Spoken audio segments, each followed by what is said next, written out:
Welcome to the Deep Dive, where we plunge into the fascinating currents of knowledge and extract the most surprising and vital insights. Glad to be diving in. Today, we're embarking on a really captivating exploration into the intricate world of hidden meanings and symbols. It's a vast topic, definitely. Our mission is to unravel how symbols, from the most ancient marks etched into cave walls all the way to the sleekest modern corporate logos, carry profound, often concealed layers of information and influence.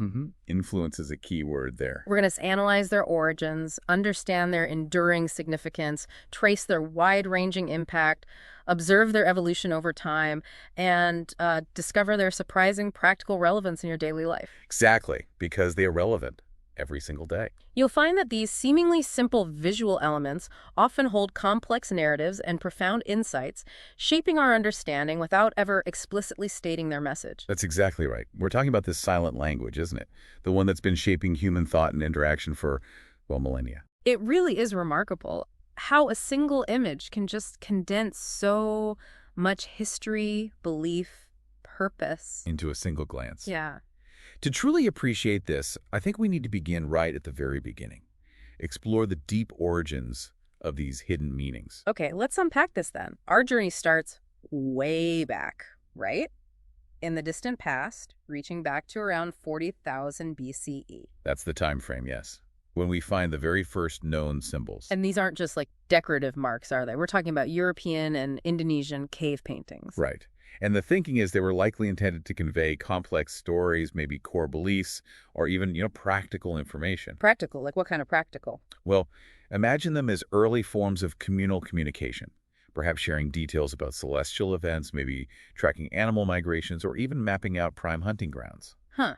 So real-world data, essentially. Potentially, yes. Yeah. For instance, some scholars suggest specific sequences of dots and lines in these caves might represent lunar phases. Which would be critical for predicting tides, maybe, or animal breeding cycles? Precisely. It shows us that from humanity's earliest moments, symbols were inherently tied to conveying vital, often hidden, knowledge, not just abstract ideas. Interesting. So they were functional from the start. Indeed. And as human societies gradually grew more complex, the need for even more structured communication became critical. Right, you need ways to manage bigger groups, more complex interactions. Exactly.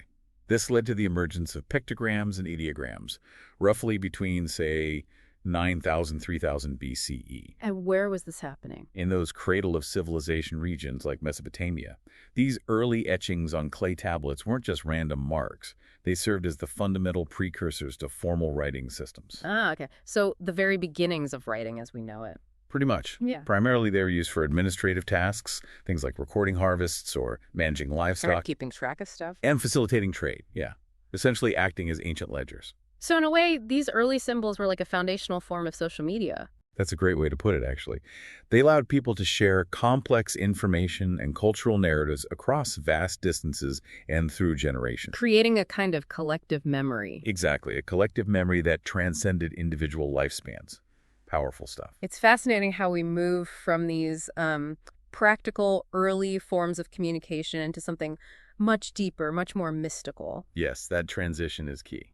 This brings us to the esoteric and alchemical traditions, where symbols really begin to gain these profound, layered meanings. Right. During the Lower Roman Empire, as the classical world started to, let's say, lose its former cohesion, you see this truly fascinating intermingling. Of different cultures and ideas. Precisely. Hebraic, Chaldean, Egyptian elements. They all began to intertwine and influence emerging thought systems. What's so compelling here is how these diverse spiritual and philosophical currents converged. So Gnostic traditions, for instance, how do they fit in? Well, Gnostic traditions heavily utilized emblems and graphic symbols. They used them to propagate what they considered initiatory truths. Knowledge for the initiated, basically. Exactly. Knowledge often accessible only to a select few. And they didn't invent all these images themselves. Many were compiled from diverse Semitic sources. So like an ancient form of cross-cultural borrowing. You could say that, yes. Yeah. An intellectual borrowing across cultures. Yeah. And even Aristotelian thought, which we often associate with, strict logic and empirical observation. Oh, yeah, very It rational. incorporated a strong element of symbolism in its understanding of the cosmos and human nature. And Oriental Christianity, too, absorbed a vast inheritance of symbology, Oh. weaving it into its theological fabric. You see it in icons, rituals, all imbued with layers of non-obvious meaning. Okay. And there was this other influence you mentioned, the literature of the Mirabilia. Ah, yes. A significant, though often overlooked, current contributing to these symbolist and alchemic bodies of knowledge. Right. This wasn't just a collection of, fanciful tales. Yeah. No, it was a tradition of exploring and interpreting wonders and mysteries. It was founded by Bolus the Democritian back in the 3rd to 2nd centuries BC. And it continued for a long time. For centuries, yeah, culminating in a 7th century AD Syrian work. These texts essentially created a framework for understanding the hidden, interconnected nature of reality through symbolic interpretation. Laying the groundwork for later esoteric thought. Absolutely. Huge influence. So we're seeing these threads converge, not just in philosophy and religion, but in actual practices like alchemy. Definitely. When you look at alchemical symbols, say from charts in the 1600s and 1700s, you see this depth of meaning in action. Take cinnabar, you mentioned, a mineral. Right, cinnabar, vital in many alchemical processes. The alchemical symbol for it wasn't just a simple chemical notation like HGS. No, it was more than that. Oh, much more. Yeah. It conveyed its presence, yes, but also its inherent toxicity, and often its association with mysterious occurrences or transformative properties. But it was far more than just a scientific notation, wasn't it? Absolutely, way beyond mere chemical notation. Alchemy, especially when you look at how thinkers like Gaston Bachelard, Herbert Silberer, and Carl Jung reassessed it. They saw something deeper. They saw a profound completeness of meaning. This wasn't merely scientific. It was deeply poetic, religious, philosophical, all at once. So the alchemists, in their experiments, they weren't just trying to make literal gold. Well, not primarily, or at least not only that. In a profound psychological sense, they were projecting unconscious psychic material into the obscurity of matter itself. Trying to understand matter by understanding themselves almost. Exactly, seeking to illuminate its mysteries, and in doing so, to achieve something akin to a philosopher's stone. Which wasn't necessarily literal gold either. Correct. It was more a symbol of spiritual purification and integration, a process of inner transformation, psychological wholeness, mirrored in the perceived transformation of matter. A search for self-knowledge as much as material perfection. Precisely, which makes perfect sense, especially when we consider the deep psychological foundations of symbols. Right. The whole concept of the unconscious as the matrix of the human mind and its inventions. That wasn't something immediately obvious to humanity, was it? It had to be discovered. It was first theoretically discovered by philosophers like Carus, Schopenhauer, Hartmann. And then experimentally explored by pioneering psychologists, people like Charcot, Bernheim, Janet, and of course, Freud. And this perspective was a real game changer, wasn't it? Huge. Think about it. Before, if you saw a strange vision or had a disturbing dream, you might believe a god was speaking to you. Or a spirit was influencing your mind. Right, an external force. Now, with the understanding of the unconscious, we began to realize that these profound, often hidden messages aren't external divine interventions. They're generated from within your own mind. Exactly. Which fundamentally empowers you, doesn't it? Yeah. It allows you to decode your own internal landscape. This internal tailoring is key then. It really is. From a psychological standpoint, there's a strong belief that messages, whether they appear in dreams, visions, even spontaneous insights, they're often customized. Tailored to the individual. To an individual's unique culture and specific situation, yes. They utilize symbols that hold particular significance to that person. Which is why, a universal dream dictionary can only take you so far. Precisely.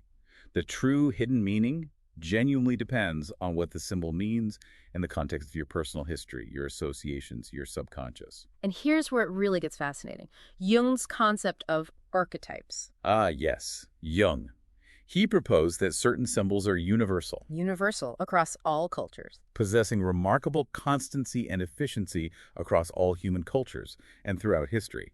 Like inborn dispositions, he thought. Dispositions that lead all humans to produce parallel images. Reflecting identical psychic structures common to everyone, residing in what he famously called the collective unconscious. Right. So for Jung, the symbol isn't just a passive representation of something. Not at all. It's the very psychological mechanism that transforms energy. It actively channels vital psychic energy, or libido. And libido not just in the Freudian sense. No, broader. A fundamental life force. It channels it into different forms of thought, emotion, action. It's how we process and make sense of the world, internally and externally. Wow. That's a powerful idea. It is. And beyond the purely psychological, we also see the pragmatic and artistic development of symbols woven throughout human history. How so? In practical ways. We can observe the subconscious application of symbolic principles directly embedded in the history of architecture and town planning, for example. Ah, like the layout of ancient cities. You mentioned Teotihuacan. Exactly. Meticulously planned to mirror celestial alignments, embodying a cosmic order. Or think about the structure of a Gothic cathedral. With everything pointing upwards? Every arch, every stained glass window, every spire points upward, symbolizing the ascent of the soul, the divine connection. These aren't accidental designs. They're deliberate, even if subconsciously driven. Precisely. Deliberate attempts to imbue physical spaces with profound symbolic meaning. It's particularly noteworthy that human aesthetic urges, that innate drive for beauty, seems to have emerged after the more fundamental need to express cosmic ideas through symbols. That shift is notable, yes. From the latter part of the Neolithic period up to the Bronze Age, roughly 5000 to 3000 BC. A pivotal time. Truly pivotal. Foundational cultural factors reached definitive stages of development then. And during this era, we see early ideograms for intangible realities start to take concrete, visual form. Like fire becoming a flame symbol. Fire as a dynamic flame, water as a succession of undulating waves, rain as falling tears, or lightning as a powerful, jagged zigzag. Humanity's early attempts to give concrete form to abstract concepts that shape their lives. Exactly, making the intangible tangible. And what about the preference for symmetry? Well, we can't ignore the enduring artistic preference for symmetrical forms. This often springs directly from the bilateral symmetry inherent in the human figure. Our own bodies provide a natural template. So the artificial mirrors the natural? Often, yes. Or it can be understood as a simple anatomical projection. This mirroring creates a sense of balance, harmony, order. Things we find inherently pleasing. Pleasing and familiar to the human eye, making symmetrical symbols feel stable and profound. Okay. So having explored these fascinating origins, let's now dive into the profound significance of these hidden meanings. Why do they matter so much? Well, symbols, as we've started to see, are far more than just decorative elements. They are exceptionally powerful tools. Tools for what, specifically? For expressing complex ideas, meticulously documenting history, even subtly governing societies. They truly served as an early and efficient means of information sharing, long before written language as we know it. And from a semiotic perspective, how do they view symbols? From a semiotic perspective, pretty much anything can be treated as a symbol. It functions as a piece of information that necessitates decoding, analysis. To uncover its underlying meaning. Right. For a semiotician, every cultural activity leaves a discernible trace of meaning, like a dot on the Richter scale of semiotics to be deciphered. Like a geologist reading the earth. Exactly that analogy. It highlights the inherent information density of symbols. Meaning is constantly being created and communicated, even in mundane interactions. That's a crucial point. And it leads us to a key distinction you mentioned earlier, the difference between a symbol and an allegory. Yes, that's important. While an allegory might be a, let's say, lifeless image or an over-rationalized concept. Like justice as a blindfolded woman with scales, a one-to-one meaning. Pretty much. It points to a single, often predetermined meaning. But the essential function of a true symbol is to delve into the unknown. To communicate the incommunicable. Precisely. To achieve even a partial glimpse of profound, unfathomable truths. This is why myths and symbols often simultaneously express historical facts, reflect natural conflicts, and embody philosophical or moral ideas. Making them multi-layered narratives. Exactly. They resonate on many levels, far beyond a simple one-to-one correspondence. Which brings us to that characteristic you called multivalency. Right. A crucial characteristic of true symbols. Their multivalency. This means they encapsulate several interconnected meanings across various planes of reality, historical, psychological, planetary, cosmic order. You name it. So it's not that the meaning itself fundamentally changes. No, it's more about how that inherent meaning is adapted or applied depending on the context in which the symbol appears. And the order of elements matters, too. Oh, profoundly. The order of elements within a symbolic system is deeply significant.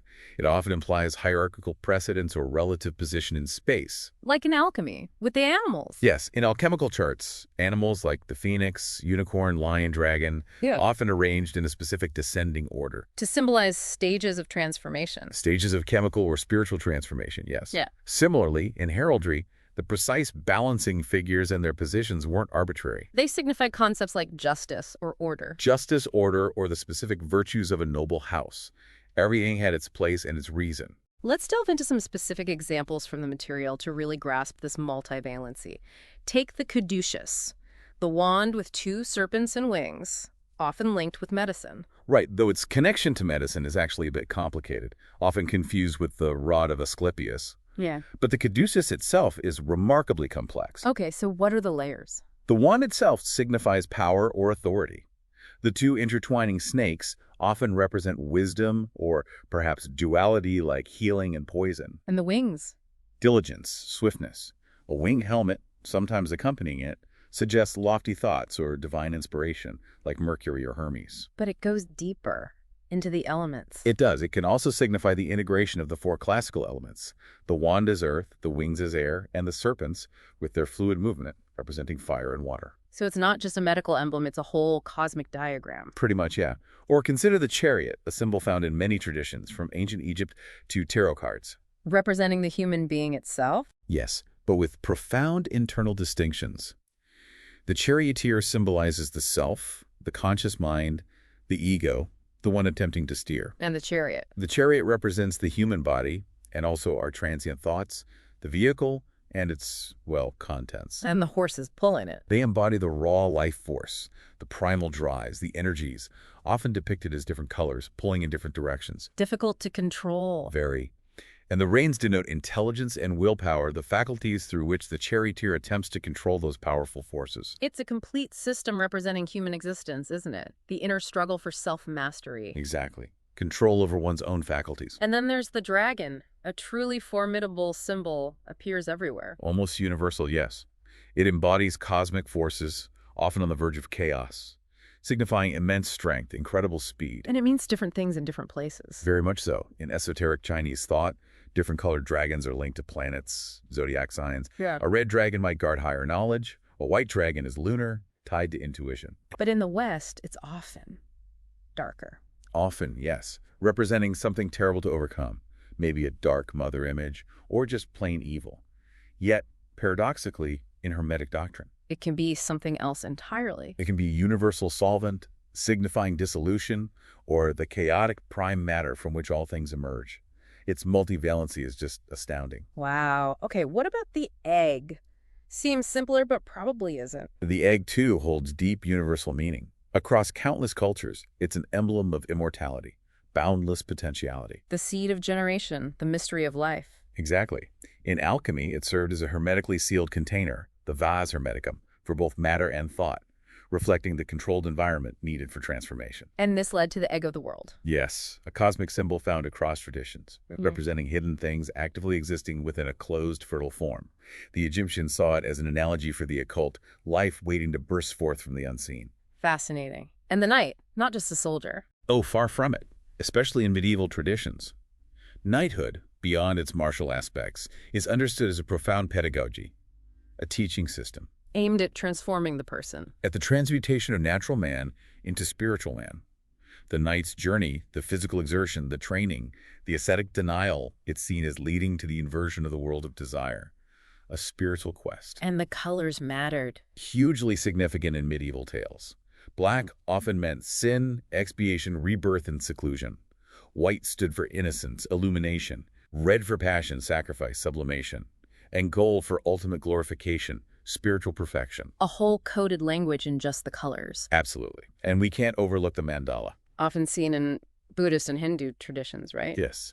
This powerful figure represents an autonomous psychic fact, as Jung might say, and an imago mundi, an image of the world. An image of life in supreme order. Exactly, serving as a symbolic path one might enter, almost like a labyrinth, in a quest for the spiritual center. And the geometry inside means something.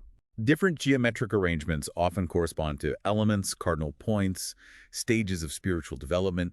Each adds a layer of meaning, guiding the practitioner towards holistic understanding. Okay. And the philosopher's stone in alchemy, the ultimate goal. The ultimate goal, yes, representing the conjunction of opposites.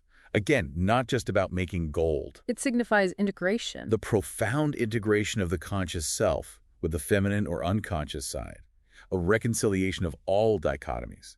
It embodies the fixing of volatile elements, making the unstable stable. So it becomes a symbol of the all. Perfected state of unity and knowledge, the ultimate hidden secret within the alchemical tradition. And finally, the sun. Huge symbol, obviously. Immense. In ancient myths, theogonies, the sun represents the peak of the heroic principle, the ultimate source of light and life. The eye of a supreme deity, all-seeing. Often seen that way, yes.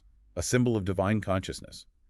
As a creative and guiding force, its cult has been predominant in certain periods and cultures. Symbolizing a heroic force. Heroic, courageous force, and a kind of historical form of human existence, tied to cycles and time. Its daily disappearance and rebirth, the solstices. Analogies for life, death, rebirth. Exactly, making it a profound symbol of eternity and cyclical renewal. So when we talk about hidden, meaning what exactly does that imply? It seems like there are different kinds of hiddenness. That's a very good point. Sometimes hidden refers to something intentionally embedded but not immediately obvious, designed to be discovered like a clever puzzle. This is where modern logos come in, like Baskin-Robbins. Exactly. The Baskin-Robbins logo, the number 31, subtly integrated into the BR for their 31 flavors. Or the Hyundai logo, the H. Right. The slanted H isn't just for speed or the letter. It's meant to represent two people shaking hands, a salesperson and a satisfied customer. And these hidden elements, they're meant to increase memorability, perceived value. Definitely. They tap into that deep human pleasure and discovery. When you spot the 31 in Baskin-Robbins, you get a subtle hit of satisfaction, don't you? Yeah, you feel clever for noticing it. And you associate that positive feeling directly with the brand.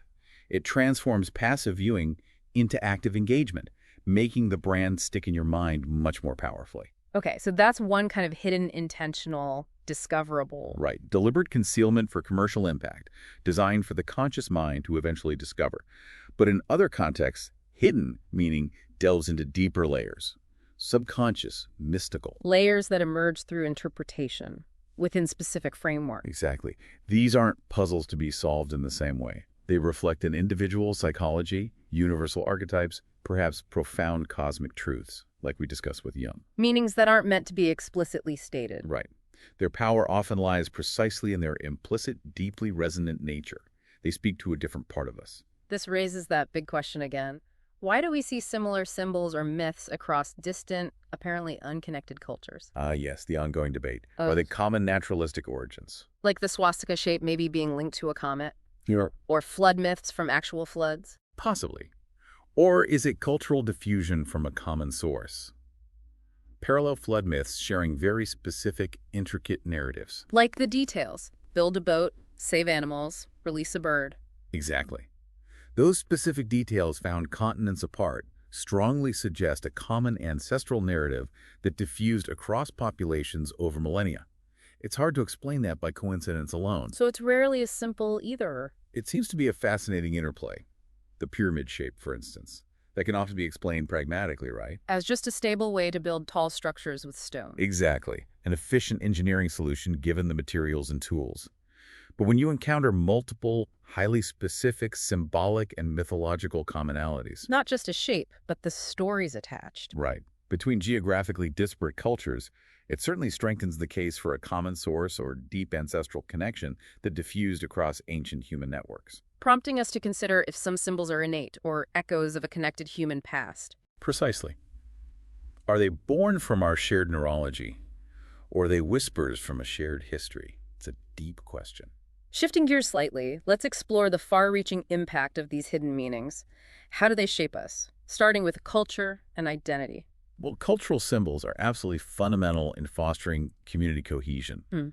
They provide shared reference points, traditions. They bind people together. Giving them a collective identity. Exactly. And remember, culture itself is learned, not biologically predetermined. Symbols are key vehicles for transmitting customs, ways of life, ideas. Intellectually, across generations, they're the shorthand of culture. That's a good way to put it. Beyond unity, though, symbols can also contribute to social stratification. Think of royal insignia or gang symbols differentiating groups. And they can be used negatively for discrimination. Unfortunately, yes. Exclusion. On a broader scale, symbols can transform into globalized representations of war or peace, signifying collective sentiments, historical moments that transcend borders. You mentioned the Masons in America. Yes, a historical example. Their symbols became associated with promoting Republican virtues, opposing monarchy. They deeply influenced the American revolt against Britain. It shows how symbols can become banners for huge political and social change. And this influence is powerfully evident in branding and marketing today, isn't it? Oh, absolutely. Incorporating hidden messages into a brand's logo isn't just a clever design trick. It serves to make it distinctly unique, highly memorable in a very crowded marketplace. Increasing the perceived value, like solving a puzzle. Exactly. That satisfaction you get from solving it or uncovering the secret adds value in your mind. And this discoverability is a marketing tool in itself. A powerful one. It actively prompts individuals to share their findings with others. Hey, did you see the arrow in the FedEx logo? Significantly increasing brand awareness. Viral marketing, basically. Beyond the Baskin-Robbins 31 or the Hyundai handshake, companies like Patagonia, Toyota with the Prius. Right. They've successfully utilized brand symbolism to implicitly communicate values, like sustainability, eco-consciousness. Without having to spell it out in every ad. Exactly. The symbol does the heavy lifting. The legal concept of a trademark itself shows this power. It grants exclusive determination of signs to owners. Demonstrating how businesses leverage symbols to access and influence the mentality of a society. Creating powerful associations in the consumer's mind. Logos, therefore, transcend mere identification. They signify status, wealth. They become powerful symbols of affluence, style, values within the broader culture. Now let's get into the really profound psychological and emotional resonance. Jung's idea of symbols transforming psychic energy. Yes, symbols as transformers of libido, that vital psychic energy, channeling it into different forms, allowing us to process complex internal experiences. And in therapy, how is symbolism used practically? It's a practical and remarkably powerful tool. In psychoanalytic therapy, symbols provide a direct pathway to unearth repressed thoughts and feelings, things too difficult or painful to articulate directly. Like a dream symbol revealing a hidden fear. Precisely. Similarly, in art therapy, clients can express profound emotional truths, articulate complex feelings that are hard to put into words. Through symbolic creations in their artwork. Exactly. The symbol becomes a safe container for difficult emotions, a way to communicate non-verbally. And beyond clinical uses, religious symbols, coping mechanisms. Significant coping mechanisms during times of personal adversity. For many, engaging with these symbols across a Star of David, a mandala, can lead to a sense of recentering. Gaining perspective, feeling protected. A higher perspective, yes. Feeling otherworldly protection, experiencing spiritual nourishment. All contribute significantly to mental and psychological well-being by offering a framework for meaning and hope. And this extends to archetypal symbols, like the Great Mother. Yes, the Great Mother, founding countless myths, represents profound concepts like the objective truth of nature nurturing, yes, but also sometimes terrifying. The force of creation and destruction. And monsters. What do they represent? Conversely, symbols like monsters can represent unbalanced psychic functions, or that internal struggle to free consciousness from the grip of the unconscious. They embody the destructive or unintegrated aspects of the psyche. Aspects that need to be confronted for growth. Exactly, for psychological integration. Finally, let's consider the power dynamics. You said power itself is inherently semiotic, operates through signs. Indeed. Signs are fundamental agents in any communicative process. So understanding and controlling signs becomes crucial for anyone seeking to wield influence. The ability to determine the meaning and usage of signs that confers power. The power of interpretation within society? Yes. Think of political iconography, flags, national anthems. These aren't just images or songs. They're carefully constructed symbols. Designed to evoke specific emotions, loyalties, convey power, shape collective identity, and individuals who hold positions of power within institutions. They often extend that power to interpret signs for everyone else. Frequently, yes. Even their unofficial statements gain immense weight simply due to their institutional standing. It clearly demonstrates how power influences the reception and interpretation of symbols, often dictating what's seen as legitimate or true. Okay, so moving on, it's clear symbols aren't static, they evolve constantly. Constantly. demonstrating a remarkable capacity for shifting interpretations and adaptations. And this change isn't an erasure of history. No, it's an intrinsic, ongoing part of it. We see this in how public monuments are altered or defaced, right?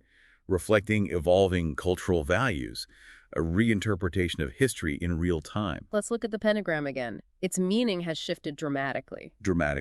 Historically, a powerful magic emblem for Christian and Islamic mystics, alchemists, symbolizing divine perfection, elemental balance. Early Christians used it for the wounds of Jesus. They did, deeply embedding it in their faith. Yet in modern times, it's been dramatically appropriated by new religious movements, cults. Leading to associations with paganism or Satanism. Widely, yes. Despite these huge, often contradictory shifts, it still remains integral in some architectural styles, like in rosary windows. Shows its complex, layered history. And the swastika, a truly tragic example. Powerful and tragically illustrative, yes. Yeah. A shape found independently across diverse cultures, time periods globally. Often with positive meanings, good fortune, divinity. Yes. Often positive or sacred meanings, good fortune. Cosmic cycles before its infamous and abhorrent modern reappropriation. That stark contrast highlights how a symbol's meaning can be irrevocably altered by historical events and ideologies. Similarly, the upside-down cross. Right. Once used by some apostles, notably St. Peter, signifying humility, feeling unworthy of the same death as Christ. Now predominantly viewed as satanic or anti-Christian. And you mentioned early Christians weren't always detached from pagan beliefs. Christ depicted as Helios. In some Vatican catacombs, yes. And the term pagan itself just meant villager or rustic originally, not necessarily polytheist. It highlights the fluidity of these classifications, the evolving nature of symbolic meaning over centuries. This brings us to contextual and cultural transformation. Symbols from folk culture becoming modern national identities, like in Lithuania. Exactly. Geometric patterns like the rue, the six-petal rosette, originally from ancient folk traditions, maybe tied to thunder gods or stars. Now embraced as signs of modern cultural identity. Yes, and even became symbols of Christian resistance against Soviet atheism. Old symbols re-energized for new struggles. The six-petal rosette, once celestial, gets generalized into a scientific concept of its popularity in folk art. Reflecting a modern national identity consciously linking past and present. Precisely. And in the commercial sphere, logos get recontextualized. Oh, absolutely. Logos designed with specific hidden meanings can be taken up and popularized in unforeseen ways. Think designer monograms moving from high fashion to streetwear. Sometimes without the creators getting credit or having control. Exactly. Cultural trends, mass adoption can dramatically shift a symbol's perception, its social currency, its reach, divorcing it from its original, carefully curated meaning. Finally, this evolution often involves a tension, doesn't it, between science and mystery. A fascinating dialectic, yes. While some symbolic experiences vivid visions, profound insights might find partial scientific explanations. Like heavy metal poisoning or neurological conditions. Right.